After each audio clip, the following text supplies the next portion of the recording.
What's going on, y'all? Bring it on back really quick, man. Had to bring it back really quick. Every now and then when you hiccups and whatnot, but we got it worked out, man. As always, welcome to the Stay Free Show, man. Glad to be here. Glad to hop on this stream with y'all, man. As always, I'm somebody that's just dedicated to having a conversation about a place called prison, man. Not because I'm trying to glorify it. I want to be clear. It's because I was sentenced to 144 years in prison, and there was a time where I didn't think I'd make it home. And when I did make it home, which was almost 17 years later, I told my brothers, I said, yo, I'm not going to forget about you. Got y'all. I don't know how I'm going to get y'all, but this was what I came up with after coming home January 13th, 2020, after 16 years, 11 months. This is all I could come up with. I said, let me figure out a way to get up here, get on, just start telling the actual story of what happens when you go to prison, right? As always, man, we're not glorifying, but we are educating people very directly to what prison is, man. There's a large majority of people that have been impacted by incarceration, and if you're one of them, please, please, please don't hesitate to stick around for this. If you're somebody that just has questions about prison, man, I would love for you to stick around. We talk about other things too. Like we do have other discussions. You understand what I'm saying? And also, if you got questions, please put the questions in the chat. You know what I'm saying? Shout out to Coffee. We keep a bag on deck. We got the commissary bag over here. Not even playing, man. You understand? And we keep a bag on deck. We drinking some good coffee this morning, man. It's another wonderful day.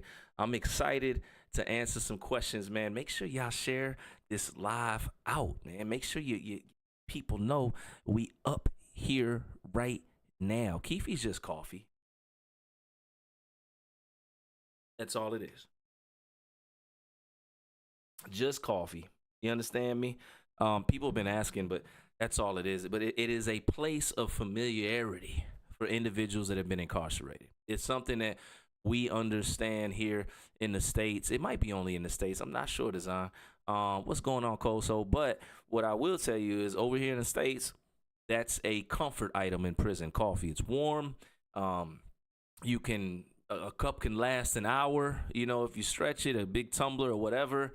And it's just something that individuals used to, drink or get from commissary, again, for a comfort item. It's one of the main staples. Somebody said broths. Broths are part of the thing, honestly, as far as health goes, man. If you got questions, please put them in the chat. Let me tell you something, though. Let me just tell you something really quick, all right? I decided I wanted to get up here and really start going live, right? And I was trying to figure out, I was like, how should I do this? Should I have different topics every day? Should I go with what's trending? And I was like, no, I need to just stick to the script and talk about what the people want to talk about, because there's not enough people talking about it the way that we talk about it. So we're going to keep going in every single day, man. Every now and then you're going to see some of my friends hop up here with me, some of the good brothers that I've known for quite some time, because trust me, won't nobody else be in the house. I'll tell you that. But we're going to get into some really impactful conversation, stories, and more, man. I appreciate all y'all. I see Adrian and everybody else, man, that's supporting, rocking with us right now. Hopefully, y'all are having a blessed day. That's it. If you've been inside those walls and you out here, I challenge you, no matter what you're going through, to just know or try to walk in the fact that you're blessed. Because, look, you could be going through whatever out here, but at least you out here. Because think about all the times things was going left out here and you was on the inside and couldn't do anything about it. You wanted to be there for family. You wanted to be there for your kids. You wanted to be there for yourself, right? At least you out here now. You got some control. You got some options. You got some choices. You got some mobility. I was talking to one of these youngins a couple days ago. I said, yo, your biggest gangster got shut down by the weakest CO in the block, I promise you. Because everybody that was go hard, all that out here in the streets, and this ain't a knock, everybody's asked the CO if they can use the bathroom, which means when you in prison, you got to ask permission just to do things that we take for granted out here. And I wanted to say that really quick because sometimes we can get caught up in this stereotype and think that it's something that it ain't. And I can assure you, a lot of times what it look like, it is not. It is not. Okay? There's a lot of smoke and mirrors. There's a lot of mirages. There's a lot of things that aren't really true. Okay? And shout out to everybody that's speaking about the topic of prison. I'm not going to say everybody, because some people are definitely watering it down. You know what I'm saying? But shout out to everybody that is delivering the message the right way. Because at the end of the day, I feel like if you up here and you making content revolving around the topic of prison, the goal at the end of the day should be to encourage people not to go that direction. Whatever. And that's what I do, man. I don't care if it's something that I make up here and it's funny. No, I still want you to be focused and don't go in that direction towards prison. If you've been there, I don't want you to go back. You know what I'm saying? Somebody said, what's the craziest altercation I seen behind the wall? I'm gonna tell you one of the crazy. I've seen a couple crazy. I've seen a few. You down 17 years, you gonna see some things. Okay, if you've been in prison for 17 years, you are gonna see some things, right? I got stories upon stories upon stories, but as I'm just bouncing around for a second, man, I remember when 2 COs got at it. I'm talking about on the floor like they was locked up with us in the chow hall. You understand me? Because I want y'all to understand, and it's no different than most workplaces. There's workplace drama, right? All my brothers and sisters coming home and getting jobs in the factories and warehouses, there's nothing wrong with that. But I'm going to tell you, stay out the workplace drama. Very easy to get caught up in. You understand me? Especially when you're free. You free for the first time, you get to work, especially to my fellas. Now you're in it, you get to work around the ladies. You just free. You went from making 27 cents an hour, if that, to making whatever, $20 an hour. You're feeling good. You can get caught up in the workplace drama really quick. I just wanted to pull over for a second and just encourage everybody to stay up out of there. You understand me? Back to the story though, really quick. And this is just one of them. Craziest altercation I seen. Be it where I see you, man. Turtle, I see you. Craziest altercation I seen, quite honestly. You understand me? Was with the 2 COs, or at least one of the craziest, right? But they got into it because both of them were dating the same woman up there. Okay? A nurse, to be exact. And I guess they had always been on separate shifts, but the nurses worked 5 days a week, or her shift was Monday through Friday. But she was dealing with both of them at the same time. And how the COs work, they work 3 days on, 4 days off, or 4 days on, 3 days, however it goes. So they never crossed paths. But for whatever reason this day, or somebody said something, that man, the other man whose shift it wasn't, the other guard was up there that day. And they was in the chow hall. And it was funny because when we went into the chow hall, I want to explain something. It's a very stressful situation in prison, especially Sussex too, to eat the chow. Because you on a timer, you sitting on metal steel benches. People pop off at any second for no apparent reason. You just trying to eat your meal that tastes like garbage. It's probably cold on top of that because they had the trays on the line waiting for y'all to walk in. There's a bunch of different reasons you don't want to eat there, right? And we're going in. It's already a tense situation. Where you don't want tension coming from is the guards when you're in prison. You don't want it coming from your fellow prisoners because you don't want to be into it or anything. You understand what I'm saying? But at the same time, you definitely don't want no tension coming from the guards because then you know something's off. Something's wrong. What's going on? When we walked into the chow hall, we going down the little lane or whatever where they kind of got you corralled into like a bullpen type situation to go get your tray. You go through a turnstile or whatever.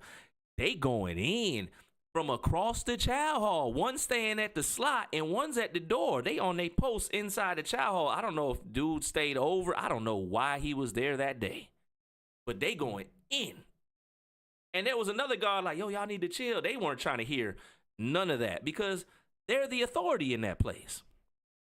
You know, whether they was just quote unquote regular COs, they were the authority. So, and on top of that, there was a woman involved. Whenever there's like a love interest involved or something like that, things go left. Somebody said, I got sentenced for being a driver in a robbery. Somebody kept asking why I got sentenced. My story's definitely all around. But they arguing over this nurse because now they saying her name. And we know her name. I ain't gonna say how we know her name, but we know the nurse's name, her first name, right? Which shouldn't be really happening on a compound, by the way, which gives you a little bit background or a little bit feel to what type of person she may have been ultimately, right? But anyway, she was causing issues and they got into it. So one of the guards, the other guard, the third one was like, yo, y'all need to chill. They was like, man, forget that.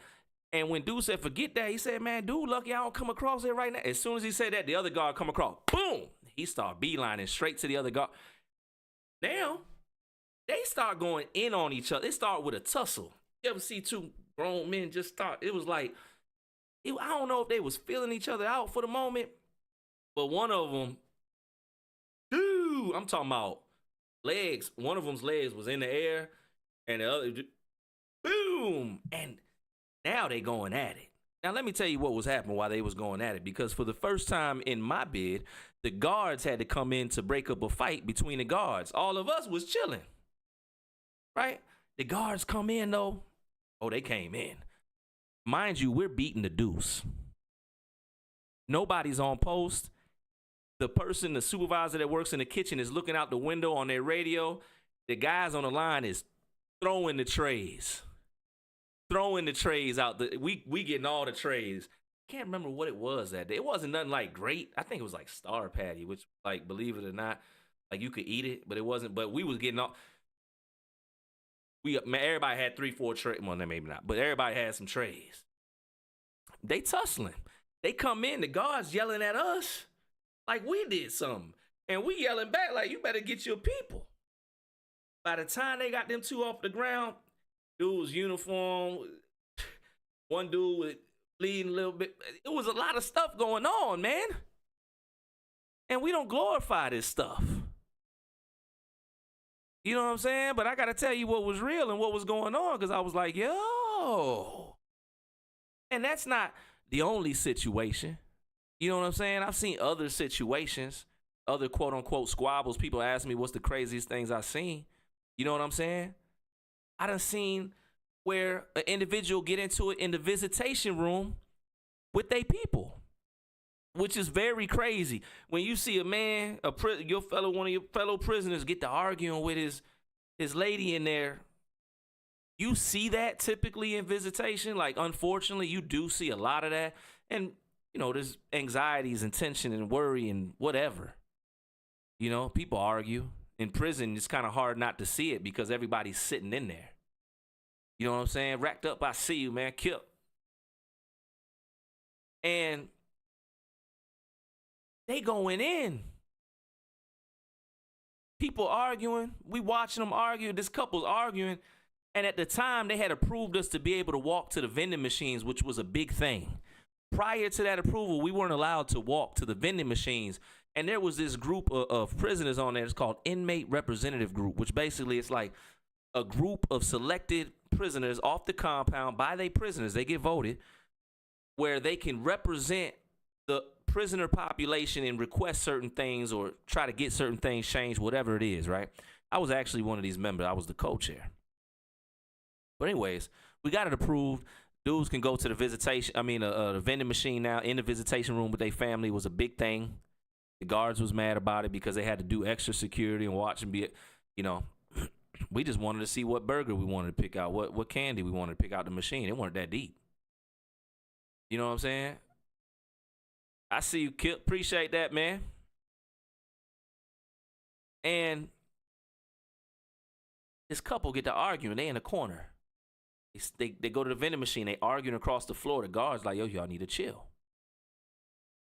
They go to take their picture project. The picture project is where you can buy like $2 tickets and you could take pictures with your loved ones in the visitation room. And then you get the pictures back. You can send them or keep them, whatever. It's a nice joint. Sometimes they're Polaroids, right? And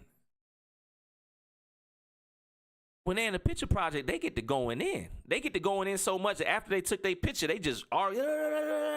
Next thing you know, she grabs him. She grabs him. And they tussling. We don't glorify. This is not good. But I want to tell you, these are the things that I've seen. It's not always like the movie type altercations that you get to thinking about as the craziest ones. It's the ones you like really didn't expect. Because again, when you're in prison, you kind of, you know what I'm saying, expect squabbles, individuals to get into it. We understand that's going to happen. But you don't expect two guards to get into it. You don't expect people to get into it in the VI room. I've also seen an individual get into it with a CO up there in the visitation room because the CO made a pass at the prisoner's lady. And she told him, loyal, told her man. Now, some people probably say she shouldn't have told him because that put him in a bad situation. I don't know. Could have just denied a dude and, you know, but she told him. They got to exchanging words. When they went back to the shakedown area, the CO followed him, still talking. I guess he wanted to do the shakedown on him now and try to do what COs sometimes do, and they try to, utilize certain things. You know what I'm saying? Kip, I see you, man. Oh, okay. I might know your people for sure. And when he went back there to shake him down or whatever, or tried to, that was over with. They got into it. So there's these different situations and scenarios that you see every now and then. It's like, oh man, what the heck? That came out of nowhere. Somebody said, what was my first night like? And let me tell you what my first night was like. I didn't sleep. I don't know how people,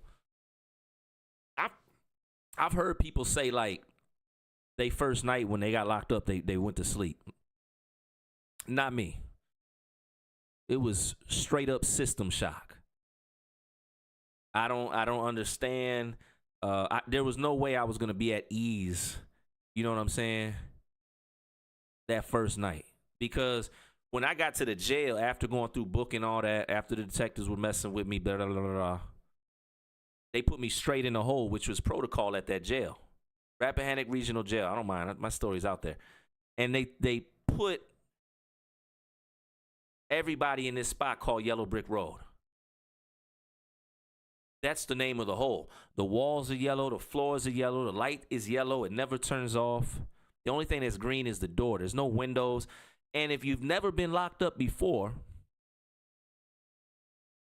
when you're put in that environment, I don't care, man. If you're okay with that initially, I guess there's two ways you can look at it. Like maybe the individual's that strong that he can deal with anything, or you might need to reassess your mindset if you're good with that. Because immediately, it wasn't just that. I remember they brought me a dinner tray. Horrible. I tried to drink the milk, and it was the worst tasting milk I'd ever had in my entire life. Ever. You understand what I'm saying? Ever. Fast forward like 2 weeks later, I was able to drink it. Because that's what we do. We adapt. But that first night, the food, I'll never forget it. They had like biscuits and gravy. No, it wasn't biscuits. That was breakfast the next day. I don't forget that either. But dinner was like some type of loaf patty, Salisbury steak type. I don't even know what it was. It looked like a brake pad. I tried. I didn't have much of an appetite anyway, but I was wise enough to know that I probably need to eat whatever I can to keep my strength up, because once I leave this hole and go to general population, it's probably going to be on. You know what I'm saying? I had somebody been in Nottoway. I've been in Nottoway Work Center. I was at the work center at the very end of my sentence.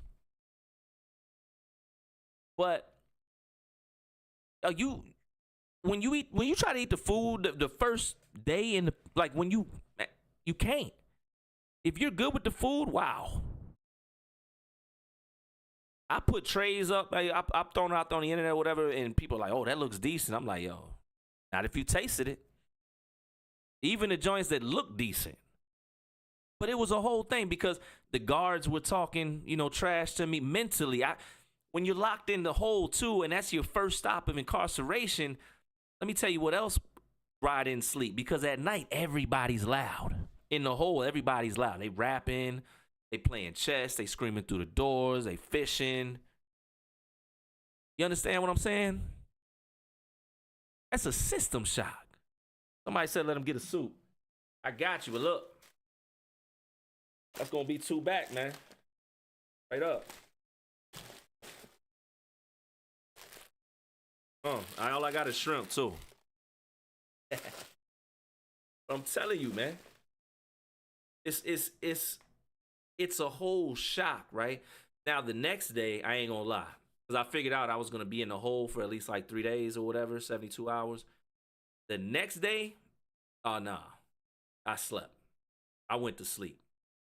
I went to sleep. I think that was like somebody said not the shrimp, but I think that was like the relief, not from the fact that I was getting ready to have to, go to court, but I was caught. There was no more running. And I think my mind at least registered that. And maybe just emotionally, I was drained. Maybe that. I think, like, for the first year or two, I don't know. Longest I did in the shoe straight was, I want to be specific, 14 months and some days. Total whole time on my sentence out of 16 years, 11 months was over 3 years. So like 3 years, 2 months. I was a hothead, especially at the jail. Because I'm gonna tell you what the hole became, and this really shows you how twisted we become, or how we're able to adapt.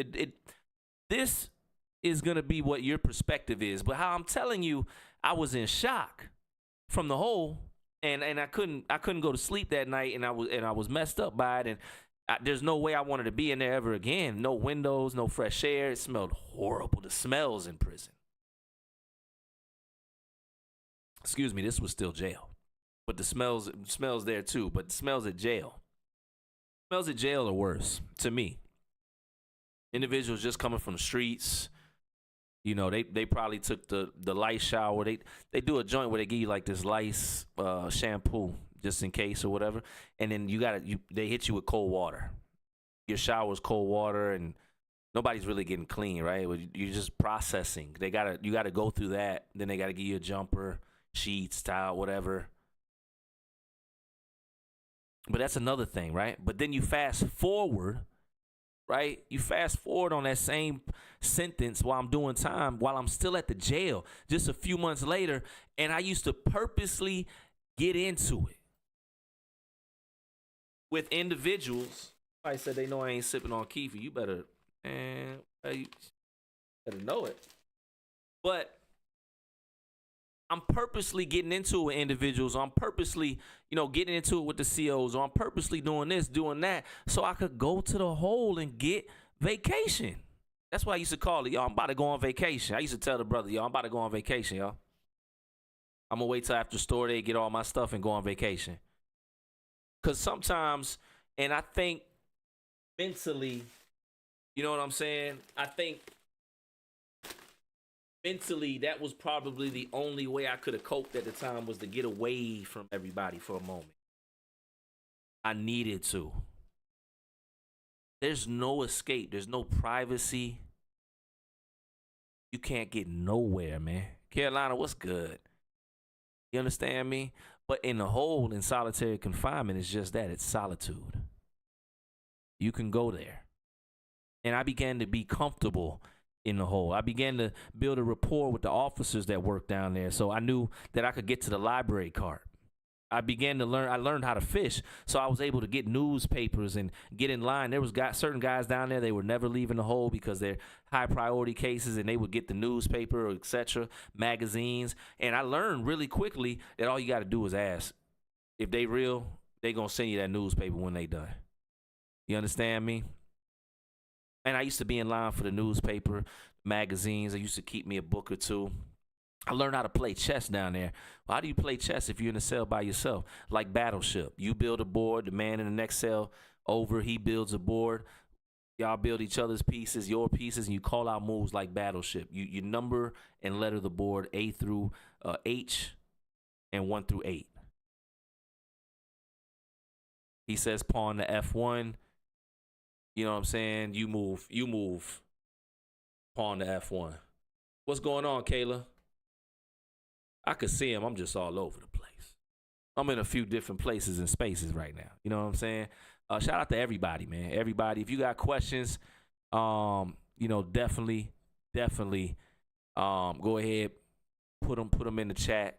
I would love to answer y'all questions specifically. Some good ones this morning. People were asking craziest things I've seen in terms of patients. People are asking about solitary that first night. First night is tough, but maybe not as tough as the last night. Maybe not. Somebody was in USP Atlanta. I know that joint was wild. You know what I'm saying? I appreciate Edwin. I see you, man. Somebody said, what made me decide to write the book? That's a great question, man. My brother Pocket Change up there. Make sure y'all check him out, man. But I decided to write the book for a multitude of different reasons. But if I could bring it down, one, I feel like everybody has a book, at least one. Everybody has a story. And when I started telling my story verbally, it started going viral. I started telling the story how I got sentenced to 144 years in prison. And people started to respond to the story in different ways, not just individuals that were locked up, not just individuals who had loved ones locked up, but also individuals that just wanted to know about prison. Also, individuals just going through things. As I began to tell the story, there was a couple of different things happening, but really what I was doing, I was processing the trauma that I had been through. And every time I did a piece of that story, I'd make an 8-minute post, 3-minute post, 6-minute post, whatever it was, right? I would let a little bit of the weight go of what I had went through in the past. And I was really starting to heal as I started to tell my story. And the main reason I was able to heal is because individuals were messaging me and saying, like, yo, I'm healing because of you. I'm able to keep going because of you. I'm motivated because of you. I'm inspired because of you. And I tell everyone to this day, because now I'm a motivational speaker. Thank you, Easy. Now I get to travel full-time as a motivational speaker. I took a month or two off, just had a son with my wife, our first child, November 3rd. Big blessing. Y'all thought I was motivated before. But I tell everybody, I say, if you can find, right? If you can find in your toughest moments, in your biggest losses, in your deepest failures, if you can find the lesson, because there's always a lesson. But sometimes it hurts so bad, and the emotion, we're caught up in the emotions and the bad feeling and that we forget to look for the lesson. Damn, homie, what's good?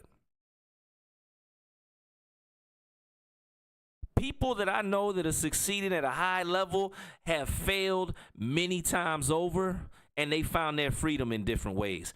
If you've been locked up, you've learned some hard lessons, how you heal, because that's the first goal I feel that should be for any man or woman that's coming home from penitentiary, juveniles included. The goal should be to heal, because if not, there's a good chance we may end up going right back.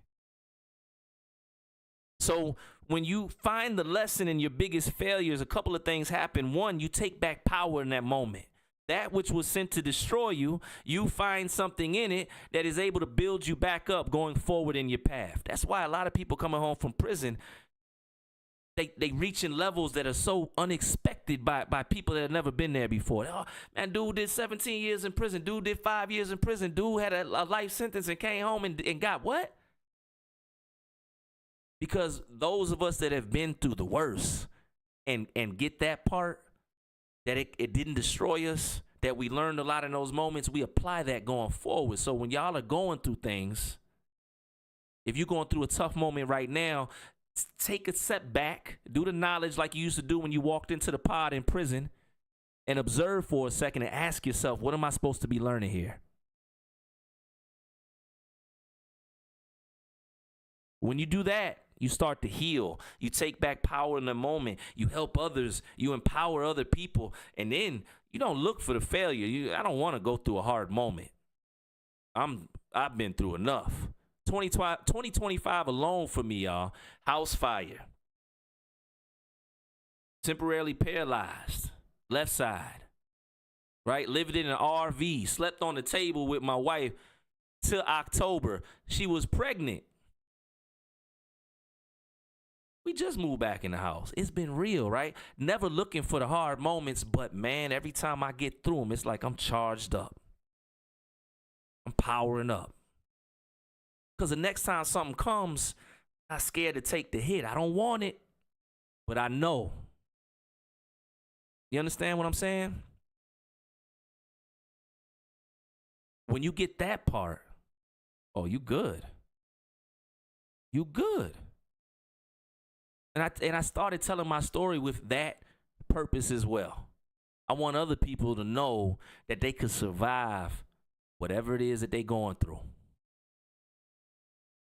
That through it all, there's a pathway to freedom. Anybody that reads my book, they can change it as long as you put "and the pathway to freedom." Put your hardest struggle above that. Add it in the title. Let's go.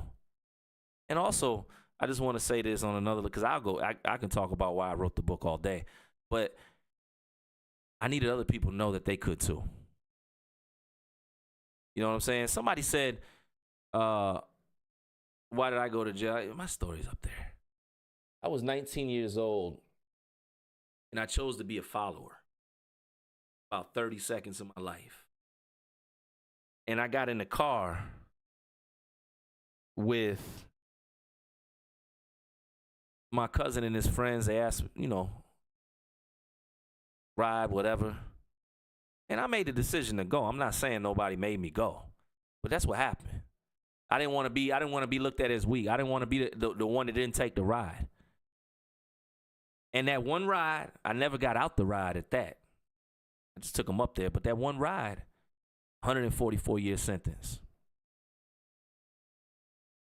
So that's another reason why I'm telling the story, because guess what?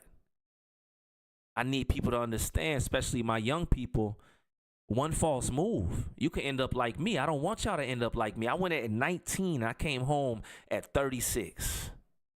When I got locked up, y'all probably don't even know. Some of y'all, I hope you don't. They had Nextel chirps, the yellow one. People barely text. And then I came home. It was smartphones. Everybody on social media. It's real. Do you want to live that type of way? Do you want to go to prison for 17 years? Do you want to go to prison for 10 years, 5 years? You know how much happens in 5 years? And don't think about the immediate. That's one of the biggest mistakes. And this says, I want my young people to understand, I rock with y'all.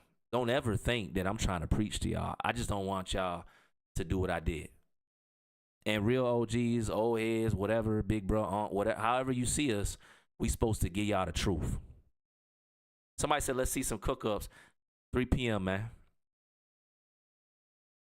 But the truth of the matter is, a lot of times we think we invincible when we run in them streets, especially when we never touch the fire, right? And when you go to prison, there's a few things that happen. And what I want to do is I want to break down exactly what happens, because sometimes it's easy to get caught up in just the surface level stuff. See, it's easy to say, man, I could deal with the barbed wire fences and concrete. You might be able to. You may have grown up so long in an environment that has conditioned you, because we can get into that whole topic. Did you know just growing up in the projects surrounded by concrete and fences may actually be considering you, where there's also acts of abnormal things, etc., and you see things and you're exposed to trauma, may be conditioning you for a place called prison, by the way. We'll do another live. But it's not just the barbed wires and fences. It's you no longer have control of your movement. Once they lock you in a box, there's no going. And if you're one of them people that's used to living life, young, traveling, having your way, all that, I strongly suggest that you continue to find a way that you can stay out here and do so. Because I've seen people up 100K, whatever. When they get locked, it's all gone. Quick. They were probably the breadwinners for the family. They was holding it down. Boom, they gone. A lot of people don't think about that aspect. So many men, and this is not me, listen, this is sympathy and empathy, but I need y'all to know the reality. So many men been on them prison wall phones, shedding tears, trying to hide them, because they kids crying out there. They don't have them in their lives. They miss their kids. They miss their lady done moved on, whatever, because they got 17 years, 20 years, 30 years. It's real.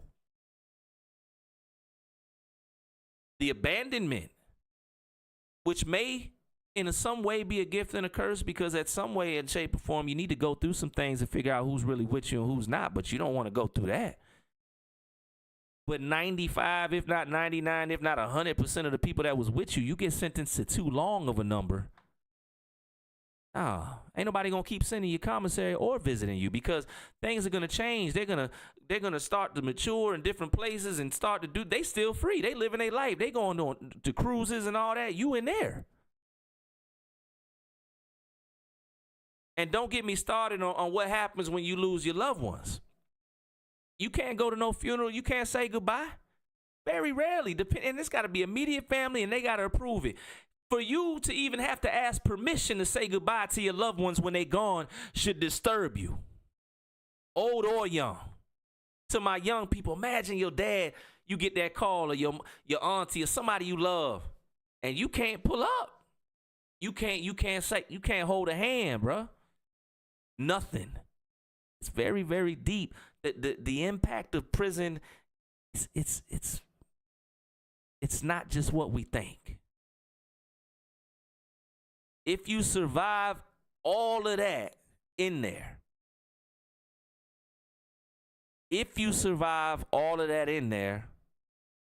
you're still going to be dealing with a high level of mental trauma, anxiety, etc., which is a whole nother set of issues, problems, and more that you're going to have to navigate out here.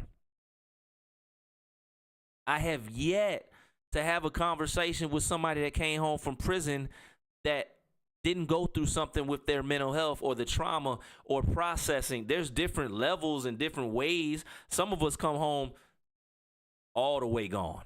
Some of us, we just can't go to the grocery store. Some of us, whatever. It's different, but you're gonna see it. And a lot of people don't make it through that part of that chapter or that story or that phase of the journey when it comes to incarceration, and they end up right back as well. I've seen individuals come home, married, great support, great job, family set them up really good, not whatever, and then boom, it's over with, it's gone, and they're back in prison for 10 years. Why? Because they were triggered by a circumstance and a situation. You understand me? And in 30 seconds, they threw it all away. I said yesterday, there's a lot of people, there's always that moment where individuals have been to prison, not always, but there's a lot of people that are like, I don't care, I'll go back. I'm ready to go back. It's the craziest thing to hear somebody say that's been to prison. Because prison ain't no game. But it tells you how conditioned people become while they're behind the wall.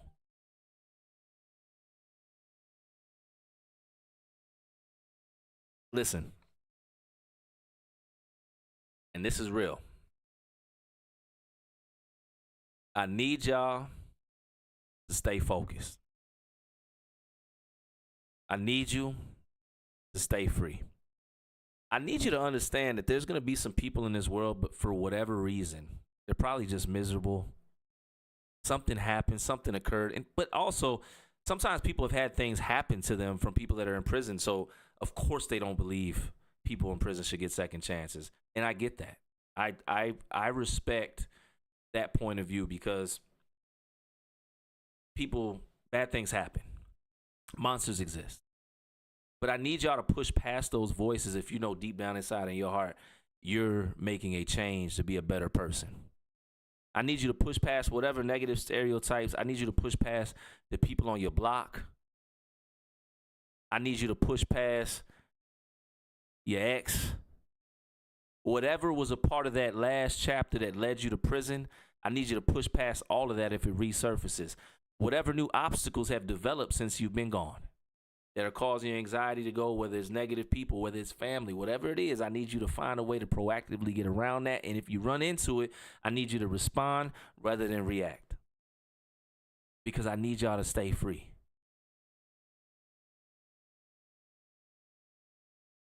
Somebody said what facility I was in VA. I was at Haynesville Receiving, then Sussex 2, then back to Haynesville Correctional Center, then back to Sussex 2, then Greensville Correctional Center, then St. Bride's Correctional Center, Haynesville Camp 17, then Nottoway Work Center. Somebody asked that question a few times. I definitely wanted to shout that out. I got around. I did time. My whole 20s were a vast majority, of a good part of my 20s was on level 4 yards, which never sets right with me, but that's why I get up here every day. That's why I ask y'all and I say, yo, I need y'all to stay focused. So, y'all know what it is, man. It's peace, it's love, it's blessings. If you wish me negative, I wish you positivity, man. It does me no good to put anything in the world other than love, man, and peace and understanding and patience and grace, because I know what the other side really is about. That, and I'm a new father, man. First time dad at 42. So I encourage everybody, man, to be a little bit kinder this season. When you see somebody kind of just being disgruntled or being a troll or whatever, be kind to them too. They need support. You know what I'm saying? Because it's something very abnormal when you wake up and you choose to put out negativity. But there's a percentage of people, and they have value too. That's what provides balance for us positive people. So nonetheless, man, I appreciate y'all. Shap Dog, I see you, man. Canada in the building. Everybody, man. Everybody, man. I appreciate y'all. Peace and love. You know what I'm saying? Appreciate that. Everybody is saying they proud of me. I'm proud of y'all, man. Y'all make sure you tap in with me. Make sure you subscribe, like, follow, all that good stuff, man. Comment, interact, engage. Anything you can do, you know what I'm saying, to help me get this message out. I'll be back up here again, probably a little bit later, actually. Be on the lookout for prison meals, prison recipes. We're going in. Just having fun this season, man. Really ramping up. Still having fun with purpose. We still working, but man, it's kind of like I'm in cruise control, because I know once the first of the year hits, oh, it's up. Which, by the way, if y'all want to see me come to your city, message me. I would love to come. Y'all ain't even got to pay the fare. Shout out to Delta. We got flights, but I would love to come to your city. I'd love to speak at a prison if y'all can get me in, a jail, a recovery center, a high school, detention center. Anywhere y'all think I should be, man, tag it up. Put that somewhere. Message me. I don't care how y'all to do it. Let me know where I should go. We're going to try to make that happen, man. As always,